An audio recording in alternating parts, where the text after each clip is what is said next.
Hello, Mr. McDonald. My name is Nicholas Papaduk. This is my persuasive speech assignment. It is about criminal punishment, and more specifically, the death sentence. Criminal punishment defines the legal measures and provisions taken by the justice system. The levels and extents of criminal punishment have always been a heavily debated topic, but I believe that the death sentence is by far the most controversial of them all, as it involves executing the criminal. It is administered to a criminal convicted of a capital crime, though sometimes the criminal is proven innocent after the execution takes place.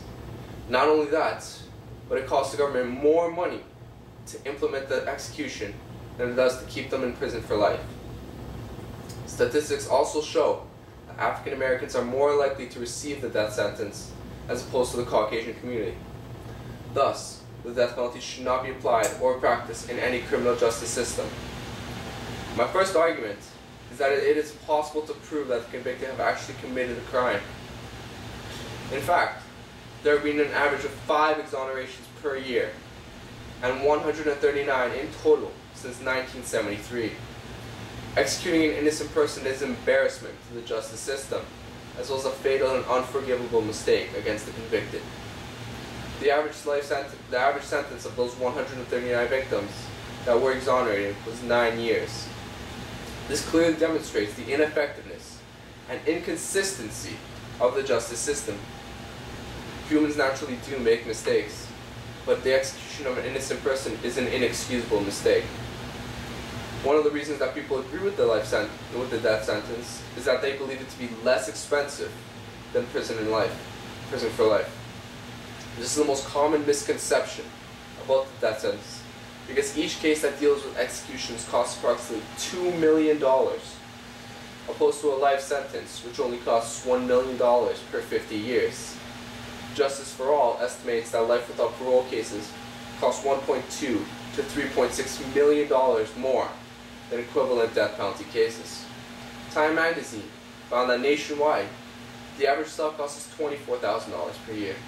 The maximum security cell cost is $75,000 per year. For prisoners serving on death row, it costs nearly $60,000, which adds to the overall cost of the death penalty. This also benefits the previous point of convicted felons being exonerated after already receiving the death penalty, because it is impossible to take back such an extreme mistake. Finally, the death sentence has proven to be racially biased. The race of the victim and the race of the defendant in capital crimes are major factors in determining who is sentenced to execution. A study in North Carolina showed that murderers with white victims were 3.5 times more likely to receive the death penalty as a result with murders with black victims. Black murderers of white victims are more likely, and white murderers of black victims are least likely to receive the death penalty.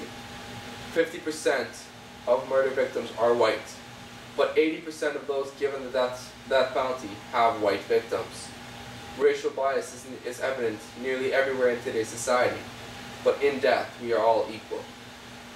So there should be no reason for such an extreme racial slur in the death sentence.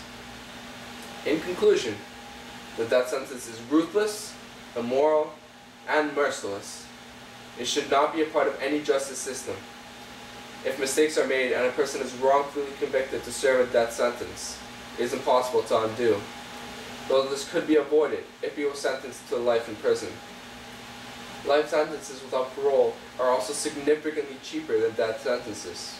And finally, racial discrimination appears in people convicted for death sentences, which is just awful and appalling in today's modern society. Thank you for listening to my speech, Mr. McDonald, and Happy New Year. Hope 2012 is great.